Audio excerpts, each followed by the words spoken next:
선교 역사의 길이 남을 짐 엘리엇 선교사의 이야기가 있습니다. 짐 엘리엇은 이튼 칼리지를 졸업했는데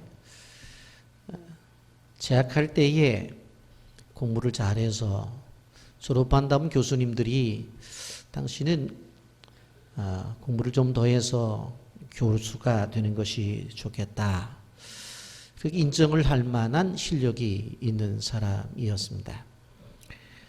고등학교 때에 운동선수로 레슬링을 했고 또 학생회장으로 리더로 존경을 받는 그러한 리더십이 있는 그러한 청년이었습니다. 이 주변 사람들이 앞으로 미국 사회의 지도자가 될 것이다. 그렇게 인정을 받는 그러한 젊은이였습니다. 근데 다른 사람들이 보는 것과는 달리 바로 짐 엘리엇은 그의 마음속에 가지고 있는 꿈이 있었습니다. 그게 무엇인가 하면 아직도 복음을 듣지 못한 그곳에 가서 복음을 전해야 된다. 미전독 정도에게 복음을 전해야 되겠다 하는 생각을 끊임없이 그는 갖고 있었습니다. 오랫동안 고민을 하다가 가장 남미에서 난폭하고 잔인한 부족으로 알려진 바로 에콰도르 정글에 있는 아카 인디언들에게 복음을 전하기로 결정을 하고 4명의 친구들과 함께 에콰도르로 떠납니다. 그리고 2년 동안 언어를 습득하고 나서 경비행기를 하나 구입해서 끊임없이 그 밀림을 지나가면서 선물 보따리를 밀림 속으로 던집니다. 그러면서 그 비행기 위에서 인디언들이 와서 그 물건을 풀고 가져가는 것들을 보면서 끊임없이 외치는 것이 하나님이 여러분들을 사랑하십니다 라고 외칩니다. 이들 일행들이 이 정도 선물을 줬으면 마음이 열렸겠다 하고는 이제 기도를 하고 밀림 속에 들어갑니다만은 들어간 다음에 소식이 끊어지게 됩니다. 그래서 나중에 듣고 보니까 아우카 부족들에게 바로 이 화살과 창에 찔려 죽였다는 이야기를 듣게 되어집니다. 불과 28세 밖에 되어지지 않는 이 젊은이들. 그런데 이들이 이 미국 사회 속에서도 엘리트라고 하는 사람들이 남미 정글에 들어가서 바로 이 미개한 종족들에게 죽음을 당했다고 하는 것은 다시 미국 사회에서 충격이었습니다. 그래서 미국 라이프 잡지에 이런 낭비가 어디 있는가 하는 타이틀의 어떤 기사가, 이 비난 기사가 실려지기도 했습니다. 이러한 기사를 보고 그의 부인인 바로 엘리자벳이 이렇게 말을 합니다. 낭비라니요. 우리 남편은 절대로 그의 죽음은 낭비가 아닙니다. 그는 온 생을 바쳐서 이 시간을 위해서 살아왔던 존재입니다. 자기 책임을 다하고 죽은 행복한 사람입니다. 그렇게 말을 했습니다. 짐 엘리엇 선교사의 일기장에 이런 글이 있었습니다. 잃어버릴 수 없는 것을 얻기 위해 지킬 수 없는 것들을 버리는 자는 어리석은 자가 아니다. 이게 무슨 얘기인가 하면 잃어버릴 수 없는 것, 곧 생명, 이 생명을 위해서 지킬 수 없는 것, 이 생명이라는 것은 사실은 지킬 수 없는 거예요. 나이가 들어 죽든 어떻게 됐든지 간에 그것을 버리는 것은 절대로 어리석은 사람이 아니라고 그렇게 그가 일기장에 써 놓았습니다. 그런 끊임없이 이런 고백을 했습니다. 하나님, 이 쓸모없는 나무계피에 불을 붙여 주옵소서. 그리고 주를 위해서 타게 하옵소서. 나의 삶을 소멸하소서. 나의 하나님이여, 이것은 주의 것입니다. 나는 오래 살기를 원치 않습니다. 오직 풍성한 삶을 살기를 원함 뿐입니다. 그런데 그의 선교의 이야기는 여기서 끝나지를 않습니다. 순교한 선교사들의 아내들이 모임을 갖습니다. 그리고는 같이 손을 붙잡고 기도를 합니다. 우리 남편들이 못 이룬 꿈을 우리들이 이루어야 되겠다고. 그래서 짐 엘리엇의 아내 바로 엘리사벳은 간호학을 공부를 하고 2년 뒤에 1958년 다른 아내들과 함께 정글로 들어가게 되어집니다. 근데 이 아우카 부족은 여자들을 죽이지는 않는 풍습을 갖고 있었기 때문에 그들이 그곳에 가서 무려 5년 동안을 아무 이야기 없이 봉사를 합니다. 간호해주고 치료해주고 음식을 만들어주고 어려움을 도와줍니다. 5년이 지난 다음에 잠시 본국으로 돌아오려고 할 때 저들이 묻습니다. 당신들이 어떻게 이 정글에 들어왔느냐고, 그리고 우리의 고난에 동참할 수 있었느냐고, 어떻게 이렇게 희생을 해줄 수 있었느냐고. 그때 엘리자벳이 이렇게 대답을 합니다. 5년 전 당신들이 죽인 사람이 바로 나의 남편입니다. 제 친구들의 남편들이었습니다. 나의 남편이 섬기는 하나님, 내가 섬기는 하나님의 사랑이 바로 우리를 이곳까지 와서 살게 했습니다.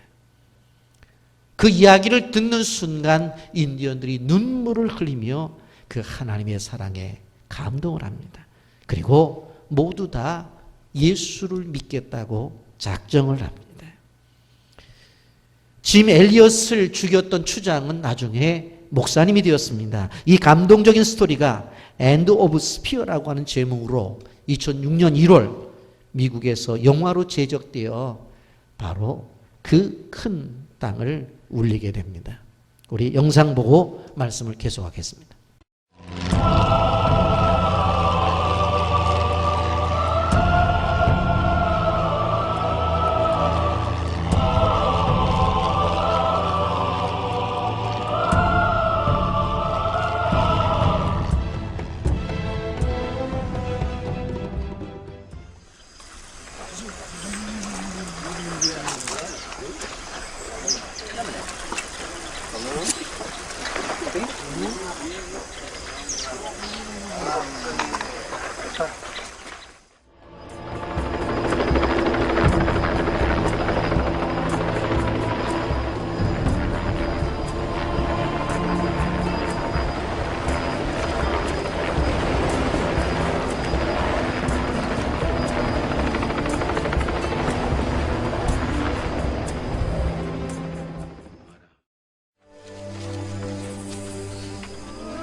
If the Waodani attack, will you defend yourself?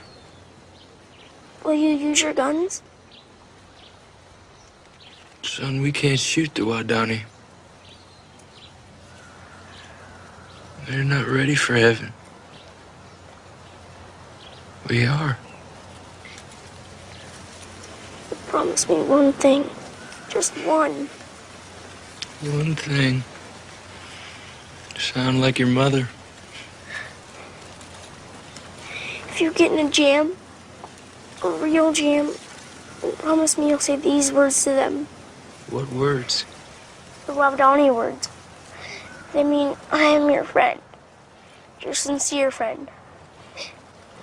Bua Bia Unumba.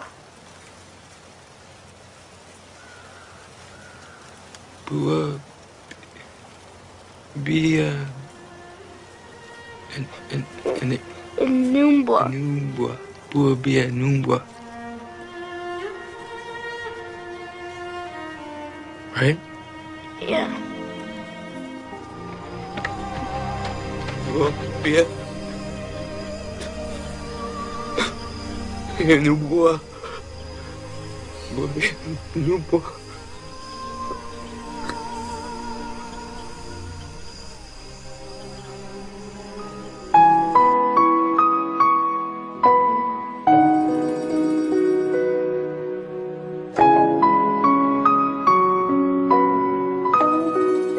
이후 라이프지와 타임지는 이 사실을 보도하며 분노했습니다.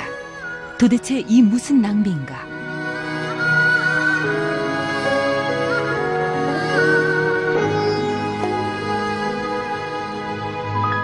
한 기자가 짐 엘리엇의 아내에게 찾아가 인터뷰를 하면서 이런 말을 했을 때 그녀는 그 기자를 똑바로 쳐다보며 이렇게 말했습니다. 낭비라뇨. 남편은 어렸을 때부터 이 순간을 위해 준비했던 사람입니다. 그는 이제야 그 꿈을 이룬 것뿐입니다.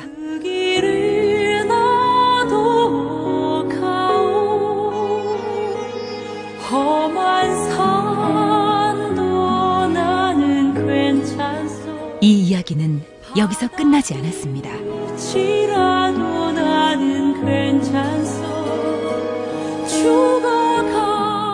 이 젊은이들의 아내 5명은 자신의 어린아이들을 부둥켜 안고 남편이 순교한 그 나라를 다시 찾아갑니다.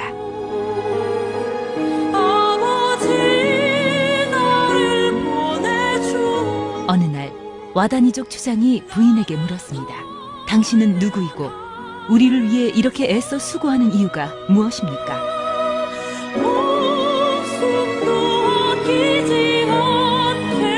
부인은 이렇게 대답했습니다.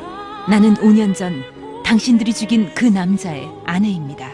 그러나 우리가 여기 다시 오게 된 것은 바로 하나님의 사랑 때문입니다.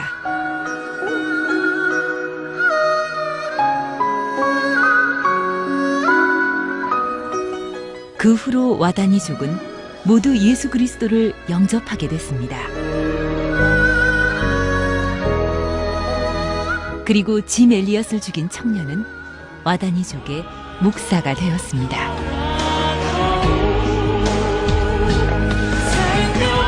어느 날 짐 엘리엇이 다니던 위튼 대학교 기숙사에서 그의 일기가 발견됐는데 그 일기장의 한 구석에는 이런 글이 적혀 있었습니다. 결코 잃어버릴 수 없는 것을 얻기 위해 지킬 수 없는 것을 버리는 자는 절대 어리석은 자가 아니다. 사람들은 그가 어리석다고 했지만 짐 엘리엇은 19살 때 이미 알았습니다. 우리의 영원한 생명을 향한 갈망이 결코 어리석은 것이 아님을.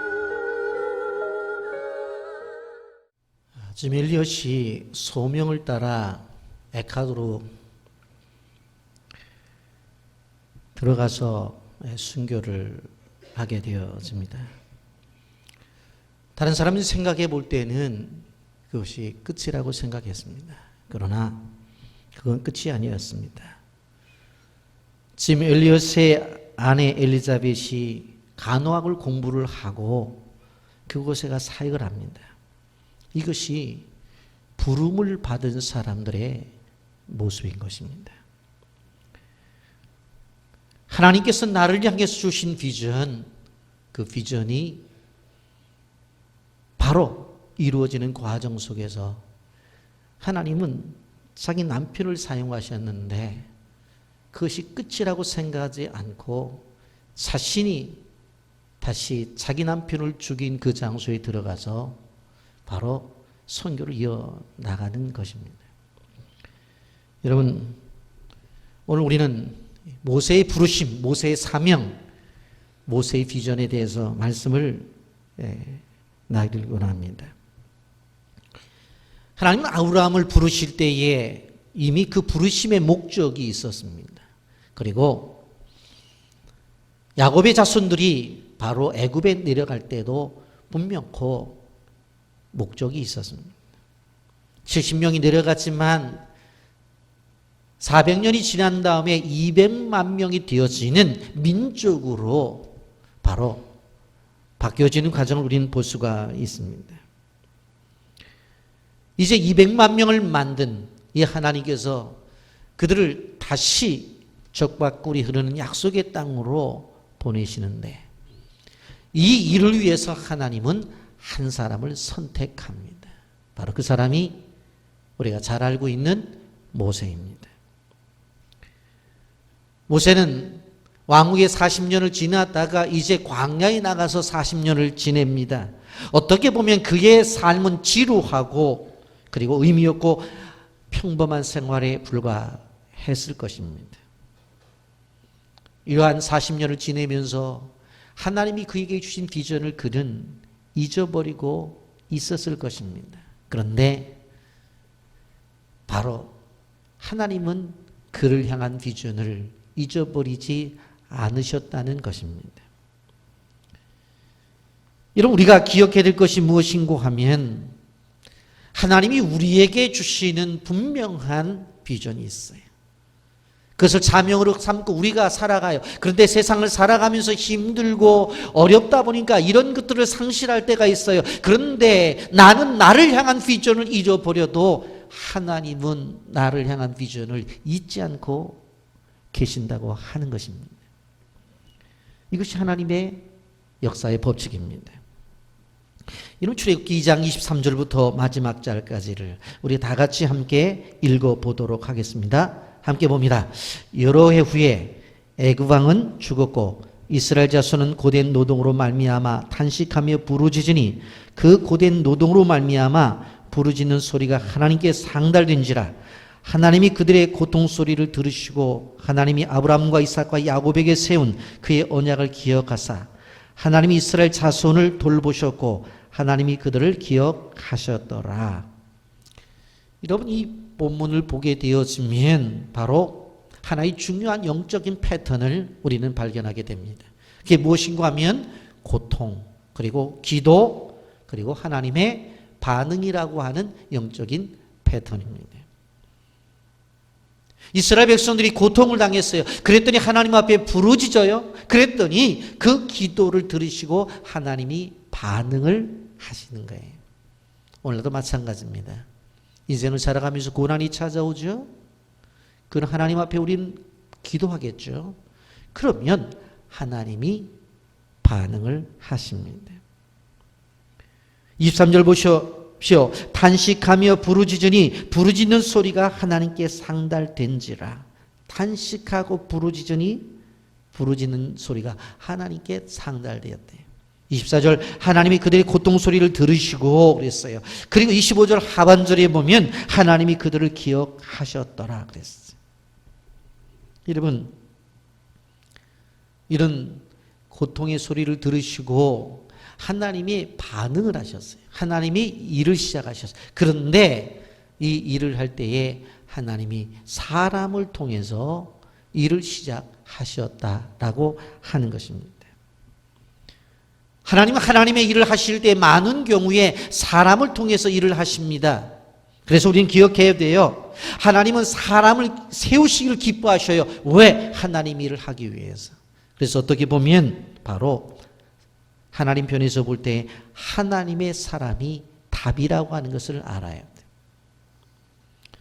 여러분, 하나님은 분명코 사람을 통해서 역사하시는데 그렇게 쓰임을 받았다고 한다면 그것은 그 사람의 축복이라고 하는 것을 아셔야 됩니다. 우리 모두는 주님 앞에 쓰임받는 영광의 제물들이 되기를 예수님의 이름으로 축복합니다.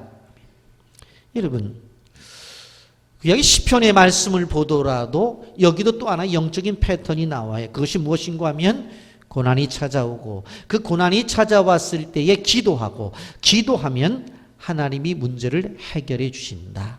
이것이 시편 속에 나타난 하나의 영적인 패턴입니다.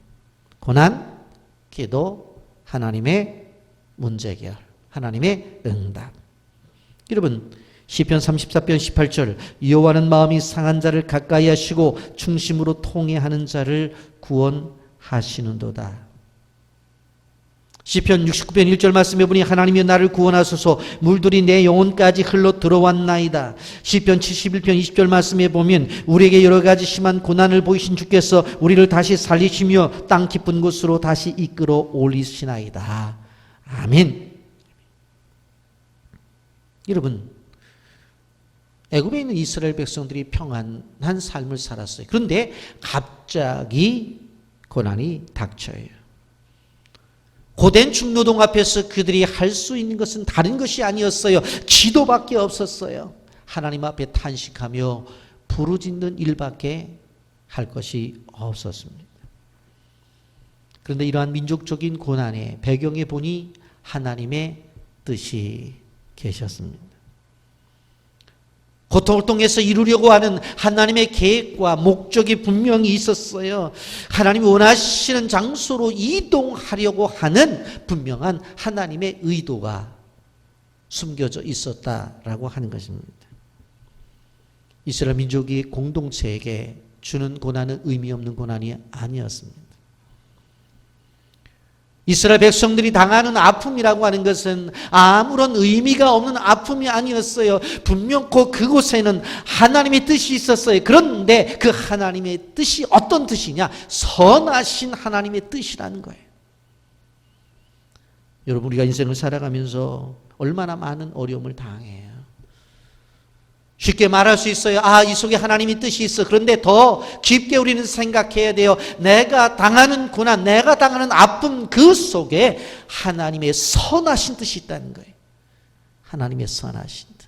내가 너무 힘들어 괴로운데, 나는 너무 아파서 몸부림을 치는데, 너무너무 괴로워서 신음소리밖에 안 나는데, 그런데 그 속에 하나님의 선하신 뜻이 있다는 거예요. 여러분, 그러므로 우리 인생에 다가오는 고난과 고통은 하나님의 축복의 통로라고 하는 것을 아셔야 돼요. 여러분, TV 프로그램 가운데 이만갑이라고 하는 프로그램이 있습니다. 제가 통일은 될 것 같고, 그러면 통일이 되면 어떻게 해야 될 것인가? 북한의 현실적인 상황과 그들의 어떤 사고와 가치관을 알기 위해서 저도 가끔 봅니다만, 거기에 보면 탈북 자매로 신은희와 신은하라고 하는 자매가 있습니다. 이 두 자매가 아버지와 함께 탈북을 하게 되었습니다. 그런데 중국에서 중국 공안들에게 아버지가 붙잡혀서 다시 이제 북송을 당하게 되어집니다. 같이 탈북을 했는데 아버지가 붙잡혀 가니까 얼마나 두렵겠어요. 그런데 북한에서 들은 이야기가 있어요. 십자가를 바라보고 기도하면 하나님이 들어주신다. 그런 소리를 들었는데 중국에 보니까 교회에 십자가가 있단 말이에요. 그래서 십자가를 보면서 기도를 해요. 그때부터 하나님은 모르지만 십자가 밑 담벼락에 붙어서 그 십자가를 보면서 기도를 합니다. 하나님, 우리 아버지를 돌아오게 좀 해달라고. 또 날 꿈을 꾸는데 어떤 한 사람이 나타나서 뭐라고 이렇게 얘기를 하냐면 6개월 안에 너희 아버지가 돌아올 것이다. 그렇게 얘기를 해주는 거예요. 그러니 6개월 안에 아버지가 돌아오도록 더 열심히 기도했겠죠. 그런데 놀라운 것은 6개월이 되자 그 아버지가 다시 탈북을 해서 딸이 있는 곳에 오게 되었어요. 그 자매는 이렇게 고백을 해요. 우리 온 가족이 아버지가 탈북을 해서 베트남을 통해서 다시 한국까지 오게 된 것은 하나님의 은혜입니다. 이 일은 모두가 하나님이 하신 일입니다. 우리가 의지했던 것은 중국 정부도 아니고 누구도 아니고 오직 하나님뿐이었습니다. 이런 우리는 우리의 인도하심 속에 이런 하나님의 손길을 믿고 나가야 된다라고 하는 것입니다. 여러분, 이런 고난 속에 하나님께서 모세를 부르십니다. 모세를 콜링하셔요. 여러분, 고통받는 이 공동체 이스라엘 백성들이 하나님 앞에 부르짖었어요. 그랬더니 하나님이 움직이기 시작하셨어요. 행동을 시작했어요. 그런데 그 전능하신 하나님이 그냥 단숨에 해방을 시켜 주시는 것이 아니라 한 사람을 찾아가셔서 그 한 사람을 변화시키고 그 한 사람을 중심으로 해서 하나님의 역사를 만들어 내시는 것입니다. 그 사람이 누굽니까? 미디안 광야에 살고 있는 모세라고 하는 사람입니다. 하나님이 모세를 찾아가셔서 그를 이끌어내셔요. 여러분, 모세는 비전을 잊어버렸어요. 평범한 한 시민으로 살아가요. 어떻게 보면 하루하루 나날이 살아가기에 힘든 사람이었어요. 여러분, 출애굽기 3장 1절 말씀을 보십시오. 모세가 그의 장인 미디안 제사장 이드로의 양떼를 지키더니 그 떼를 광야 서쪽으로 인도하여 하나님의 산 호렙에 이르며 그랬어요. 모세는 자기 양도 아닌 장인의 양을 치고 있었습니다. 40년 동안 특별히 재산을 모은 것도 없는 것 같아요. 여러분 생각을 해보세요. 오늘날로 말하자면 그의 아내 십보라에게는 무능한 남편이요, 자식들에게는 무능한 부모였어요. 40년을 살았으면 그래도 무슨 재산을 모아놓고 산이라도 좀 뭘 모아서 독립을 해야 되잖아요. 그런데 40년 동안 처가살이 하는 거예요. 장인 이드로의 양을 치면서 살아가고 있는 것입니다. 전날 그가 행복하게 살았던 모세의 모습은 사라져 버렸어요. 그의 모습을 보게 되어지면 우리는 여러 가지를 짐작할 수 있어요. 그가 부르심을 받았을 때 뭐라고 말을 해요? 자기는 입이 뻣뻣하고 혀가 둔한 자라고 말을 해요. 여러분, 출애굽기 4장 10절에 보면 모세가 여호와께 아뢰되 오 주여, 나는 본래 말을 잘하지 못하는 자니이다. 주께서 주의 종에게 명령하신 후에도 역시 그러하니 나는 입이 뻣뻣하고 혀가 둔한 자니이다. 여러분, 모세는 왕궁에서 수사학을 공부한 사람이에요. 수사법을 배웠어요. 뭐예요? 말하는 법을 공부한 사람이에요.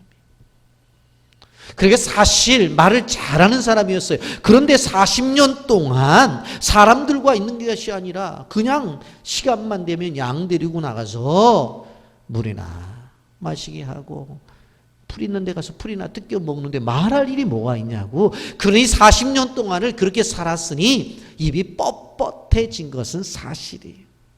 그런데 이러한 모세를 향해서 뭐 민족을 위해서 일하라고요? 이해가 되십니까? 이러한 모세를 향해서 하나님의 위대한 일을 하라고 하는 하나님의 요구가 이해가 되냐고요? 여러분, 이해가 안 돼요.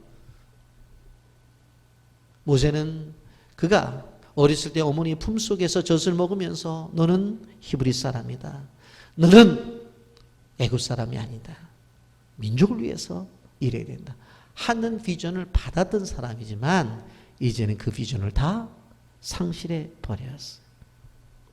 그런데 중요한 것은 하나님은 모세를 통해서 일하시고자 하시는 것을 잊지 않고 계셨다고 하는 것입니다. 그리고 하나님 보시기에 가장 적합한 때에 찾아오신 거예요. 여러분, 우리가 기억해야 될 것은 우리가 하나님께서 우리에게 향하신 비전을 잊어버렸다 할지라도 하나님은 절대로 비전을 잊어버리시는 분이 아닙니다. 우리는 어렸을 때 크면서 나는 이러한 인물이 되겠다고 꿈을 가졌을 거예요. 젊었을 때 열정을 가지고 이 어려운 세대 속에서 하나님 주신 힘을 가지고 이 사회를 위해서 이렇게 일을 하겠다고 다짐했던 청년의 과정을 지냈어요. 그리고 어려움이 있을 때마다 하나님, 내가 하나님 앞에 헌신하겠다고 하는 헌신의 기도를 드리며 왔었다고요. 그런데 세월이 지나면서 모두가 지쳐버렸어요. 쉬운 얘기로 먹고 살기가 바빠졌다고요. 삶이 힘드니까 비전도 잃어버리고, 삶이 힘드니까 하루하루 살아가기가 버거운 거예요. 광야의 모세처럼 되어버린 거예요. 그냥 아침 먹으면 양 끌고 광야로 나가는 거예요. 목마르다고 음메 그러면 그 소리 듣고 물 마시게 하고, 불 다 뜯어 먹었다고 또 음메 그러면 그 소리 듣고 다른 목초지로 가고, 그게 그 삶의 전부였단 말이에요. 여러분, 그런데 우리가 이 모세의 삶을 통해서 기억해야 될 것은 이렇게 상실된 사람들에게 찾아오셔서 비전을 회복시켜 주시는 하나님이 우리의 하나님이시라는 거예요. 우리나라 기장측의 가장 대표적인 교회가 한신교회인데 그 교회 담임 목사님이 이윤재 목사님이십니다. 이분이 선언을 했어요. 5년 일찍 나는 은퇴를 하겠다. 그 큰 교회를 이루고 그렇게 고생을 했으니까 일찍 은퇴를 하려구나 그렇게 생각할 수 있는데 뭐라고 선언을 했는지 아세요? 자기는 5년 일찍 은퇴를 해서 아프리카 우간다의 선교사로 가겠다는 거예요.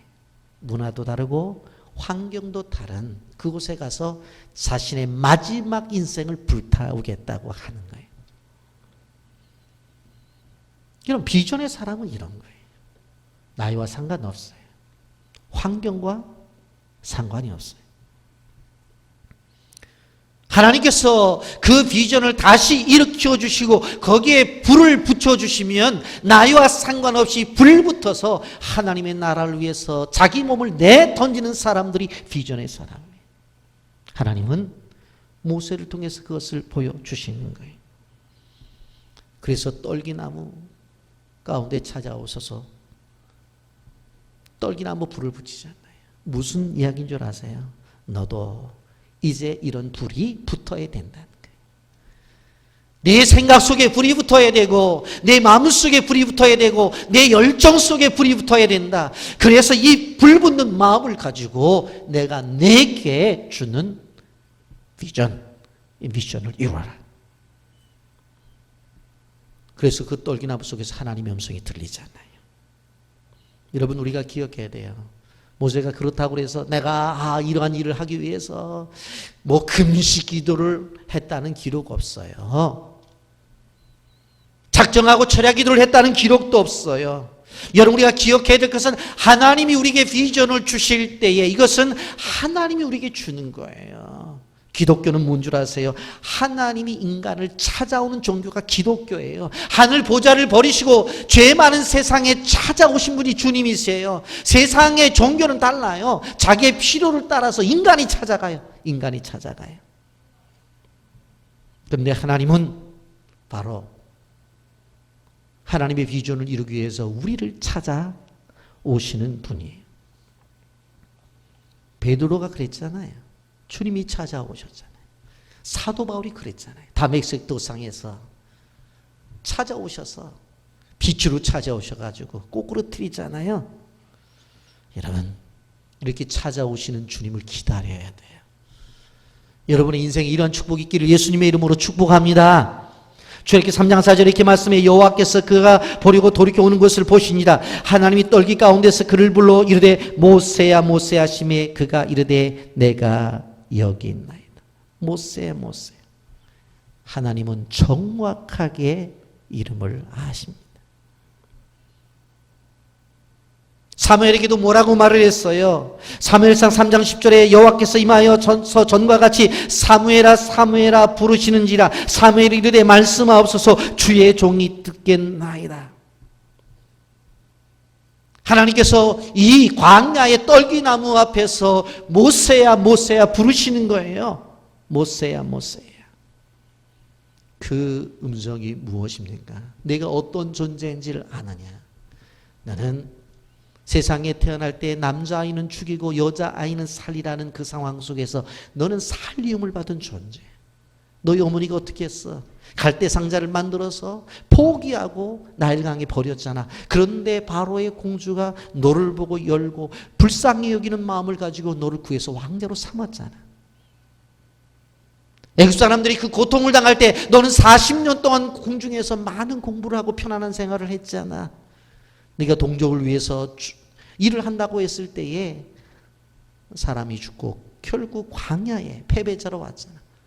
이런 40년을 지난 삶을 내가 살았잖아. 모세야 모세야 부를 때에 그 음성 속에서 그 인생이 다 느껴지는 거예요. 그러한 인생을 살았지만 이제는 내 앞에 있는 떨기나무 같은 존재이지만 이 불붙는 역사를 경험한 내가 이제는 민족을 위해서 불태워라 모세야 그 이야기를 하는 거예요.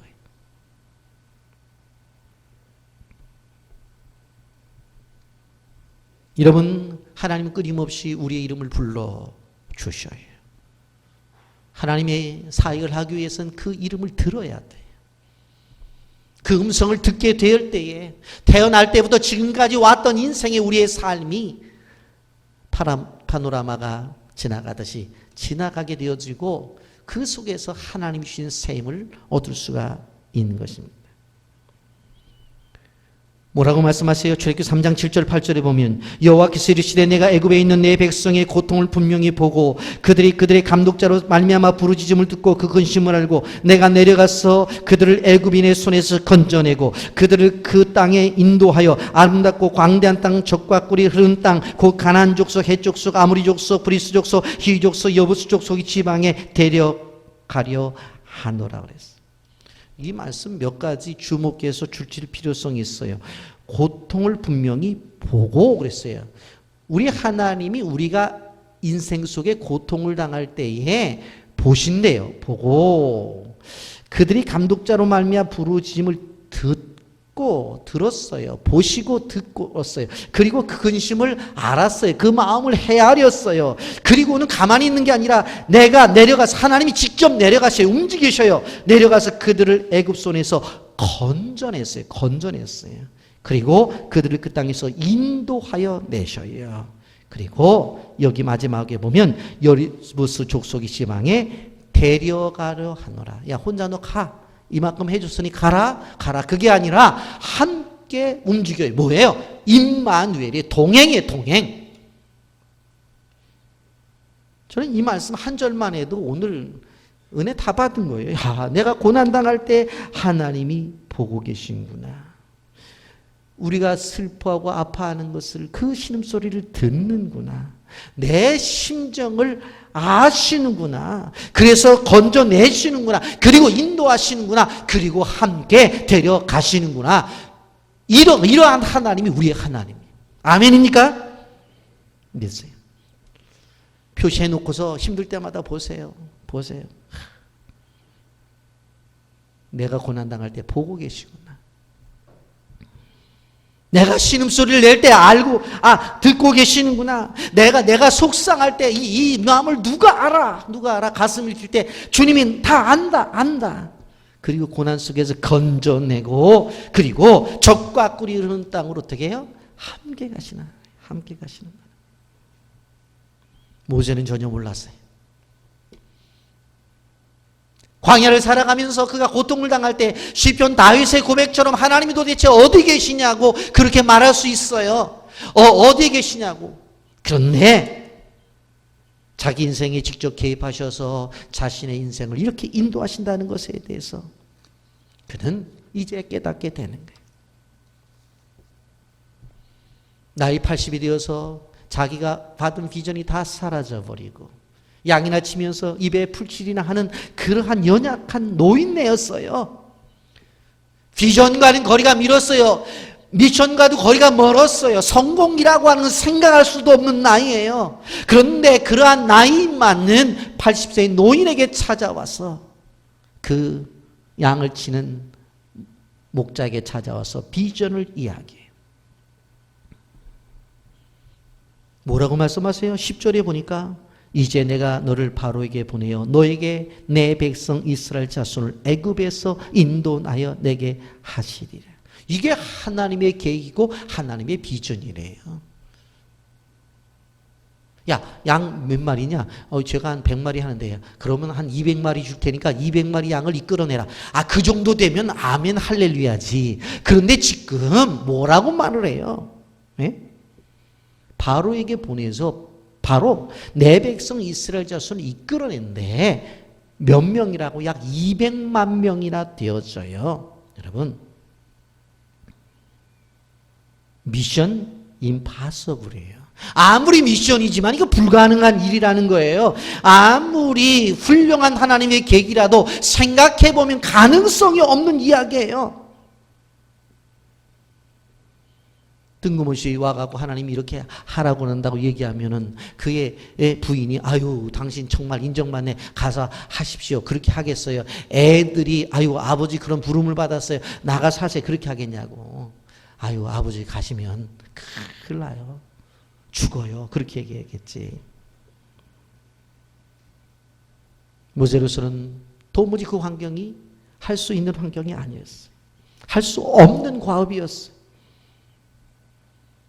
우리는 절대 뭐라고 말해요? 하나님의 비전이 아무리 멋지더라도 못하는 건 못해요. 내 형편을 보세요. 하나님이 우리에게 주신 사명이 아무리 훌륭하더라도 내 형편에서 안 돼요. 못하는 건 못하는 거죠. 그렇게 나아가요. 그런데 하나님은 사명을 주심과 동시에 능력도 주시고 비전을 주심과 함께 하나님이 할 수 있는 은혜도 주신다는 사실을 기억하셔야 돼요. 여러분, 하나님의 비전과 모세의 현실은 갭이 너무나 커요. 아마 커요. 이게 하나님의 비전이고 이게 모세의 현실이라면 아마 제8 갖고도 안 돼. 무지하게 갭이 클 거예요. 어떻게 보면 그게 아니라 하나님의 비전은 이쪽 방향으로 가고 모세의 현실은 저쪽 방향으로 가고 있어요. 끊임없이 달라. 비전과 현실이 반비례할 때가 있어요. 하나님이 우리에게 요구하신 건 분명한데 내 현실과 환경은 그거가 맞질 않아. 이건 맞질 않아요. 뜬금없이 양치는 모세에게 찾아와서 주신 일방적인 비전이 이런 거예요. 하나님은 모세의 현실은 전혀 생각도 않고 이런 비전을 주시는 거예요. 여러분 아셔야 되는 게 뭐냐면 하나님이 우리에게 어떠한 하나님의 비전과 미션을 주실 때에 우리의 입장과 형편은 전혀 상관없이 우리에게 주실 때가 많아요.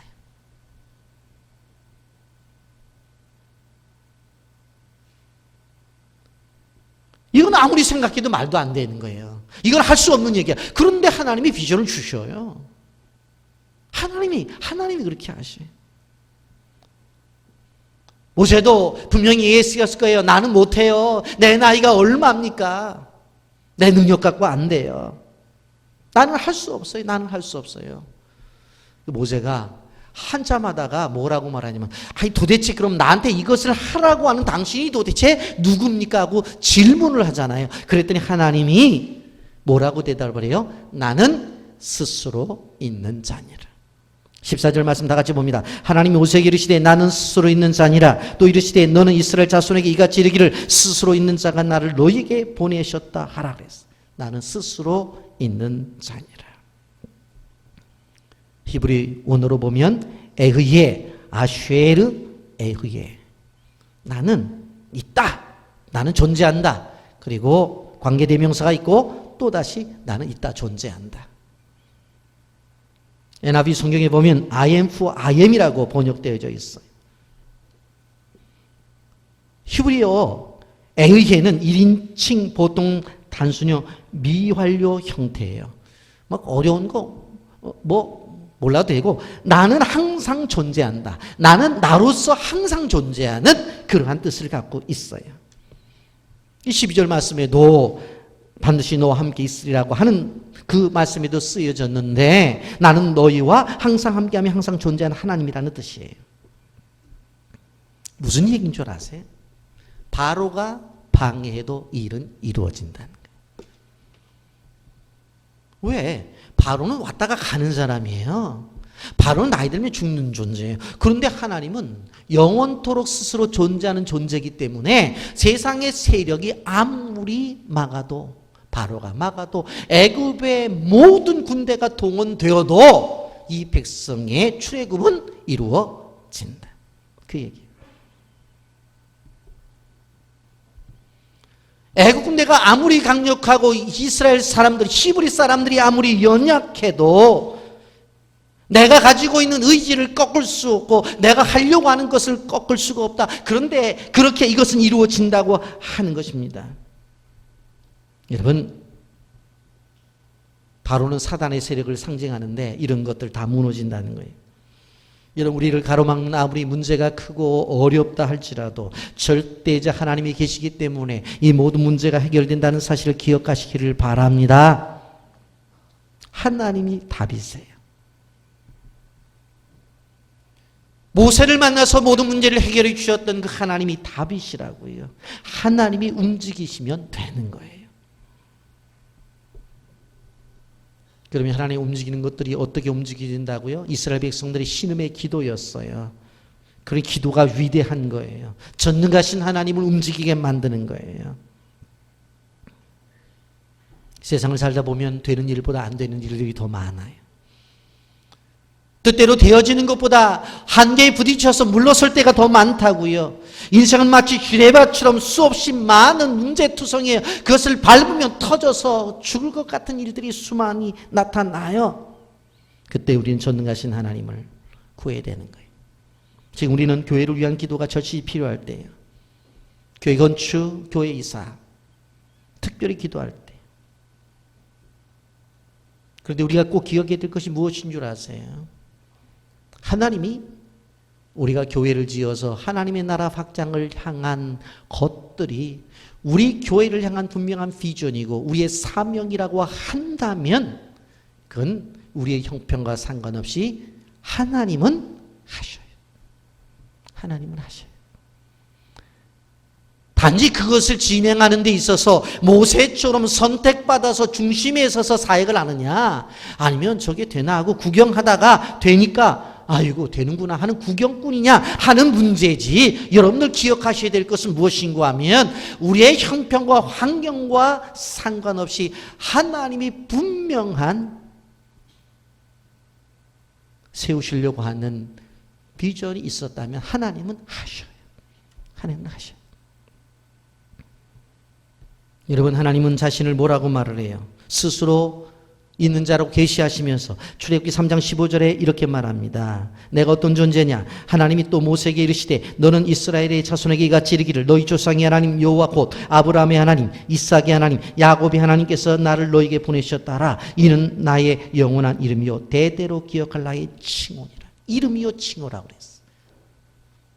이스라엘 백성들이 400년 동안 애굽에서 살았지만 아브라함의 하나님, 어떤 하나님이에요? 본토 친척 아비 집을 떠나 내가 내게 지시할 땅으로 갈 때 떠났어. 그런데 끝까지 약속을 주시고 이루었던 하나님. 이삭의 하나님이 어떤 하나님이에요? 야곱의 하나님이 어떤 하나님이에요? 그 하나님을 생각하라고 하는 거예요. 여러분, 그들은 다 허물이 있었어요. 그럼에도 불구하고 하나님께서 끝까지 지켜주셨어요.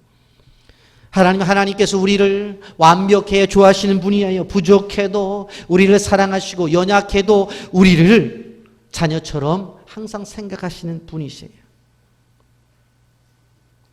그러므로 우리 모두가 하나님이 날 좋아하시고 날 사랑하신다고 하는 자존감을 갖는 것 꼭 가질 수 있어야 된다는 것을 아셔야 됩니다.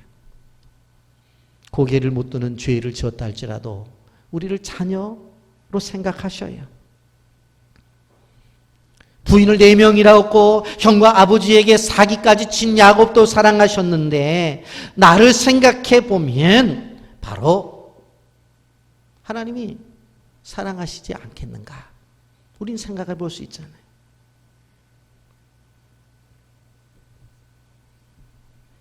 여러분, 우리는 이 말씀을 보면서 아브라함의 비전을, 이삭의 비전을, 야곱의 비전을 이야기하면서 모세에게 용기를 주시는 거예요. 야, 생각해봐. 너희들이 생각했던 아브라함이 어떤 존재예요? 이삭이 어떤 존재야? 얼마나 연약해서 우물 파고서 블레셋 사람들이 소리 한 번 지르면 가지라고 그러고 또 옆에 가서 또 우물 파고 또 우물 판 다음에 물 나와서 옆에 블레셋 사람들이 우리가 내 거라고 이 땅이 거니까 우리 거라고 소리 한 번 지르면 아유 가지세요 하고 연약해서 또 가서 옆에 우물 봤던 그런 연약한 존재 아니냐고. 야곱은 어떤 존재냐고. 형도 속이고 아버지도 속이고 부인도 4명이나 없고 얼마나 사고를 많이 쳤냐고. 그런데 그들이 너의 조상이라는 거예요. 그들이 너의 조상이다. 너의 연약함, 너희들이 믿는 아브라함의 연약함 있잖아. 이삭의 연약함 있잖아. 야곱의 연약함, 너희들이 조상이라고 말하잖아. 그렇다고 한다면 너는 너의 연약함 때문에 너무나 상심하지 마라. 그러면서 하나님의 비전을 보여주시는 거예요. 하나님의 뜻을 알려주시는 거예요. 그러니 하나님의 사람으로 변화가 되어지는 거예요. 여러분, 우리는 기억해야 돼요. 비전을 받기 위해서는 많은 생각들을 해요. 어떤 사람들은 나이가. 모세는 80세에 비전을 다시 받고 일어서요. 아, 내가 가진 것이 없다고 천한 직업이라고 모세는 장인의 양을 치는 그러한 직업을 가지고 있었어요. 그런데 쓰임받자. 비전을 이루는 것은 자기의 조건을 뛰어넘는 거예요. 비전을 이루는 것은 자기의 환경을 뛰어넘는 거예요. 그런 것을 뛰어넘는 것이 하나님의 역사라고 하는 것을 우리는 기억해야 돼요. 우리 찬송 부르잖아요. 약한 나로 강하게.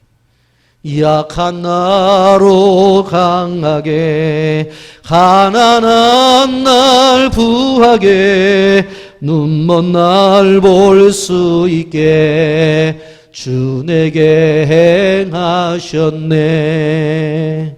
아멘입니까? 여러분, 약한 자를 들어 쓰시는 하나님이시죠.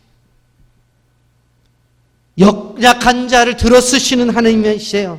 인간은 감당할 수 있는 능력이 없지만 하나님 능력이 많으셔서 하나님 능력을 주셔서 이를 이루시는 거예요.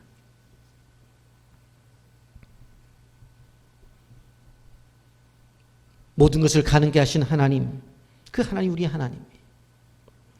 오랄 로버츠 박사는 프린스턴에서 외과 의사로 개업을 하고 있었습니다.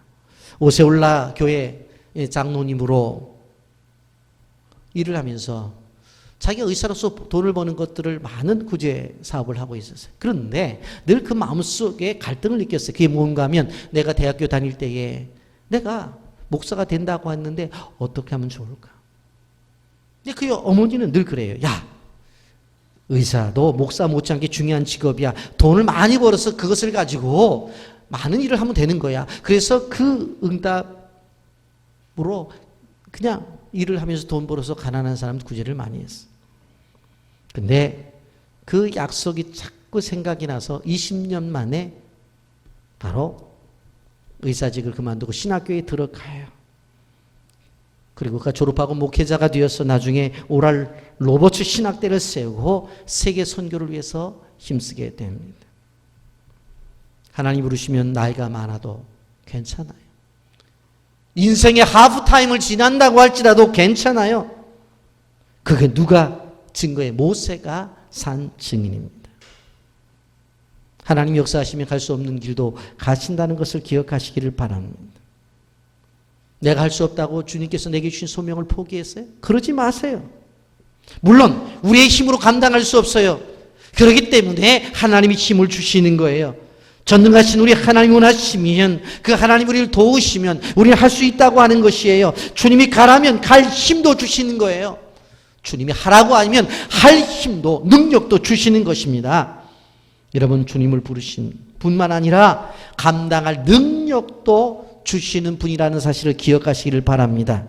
그러게 나의 비전이 무엇인지 오늘 이 시대 속에서 모세야 모세야 부르셨던 하나님이 우리의 이름을 부르신다는 사실을 기억하면서 그 음성에 응답하는 주의 백성들이 되기를 예수님의 이름으로 축복합니다. 아멘. 거룩하신 하나님 아버지님과 사랑을 감사합니다.